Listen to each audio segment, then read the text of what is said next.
In today's video, I'm going to teach you how to add music to a YouTube video in YouTube Studio. If you want to enhance your video with background music directly inside YouTube, this built-in editing tool makes the process simple and convenient. You don't need to re-upload your video or use separate editing software for this specific task.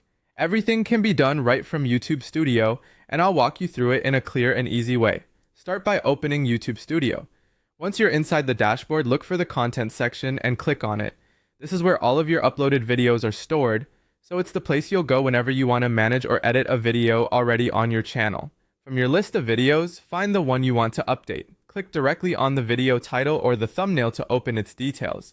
This will take you into the video settings and editing area. On the left-hand sidebar, you'll see several options. Click Editor. This is the section that allows you to make certain changes to your published or uploaded video without leaving YouTube Studio.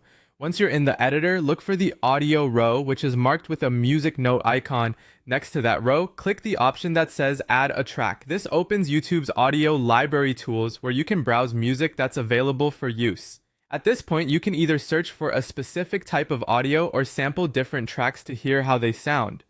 Take your time here and choose something that matches the tone and pacing of your video. For example, a calm tutorial may work better with subtle background music, while a more energetic video might benefit from something more upbeat. The key is to pick audio that supports your content without overpowering your voice. When you find a track you want to use, click Add. After that, adjust the timing and the audio mix as needed. This part is important because you want the music to fit naturally into the video. Make sure the track starts where you want it to, and lower or balance the music level so your main audio remains clear and easy to understand. Once everything sounds right, click Save to apply the changes. After saving, YouTube will process the update, and your video will include the new music track. And that's how to add music to a YouTube video using YouTube Studio.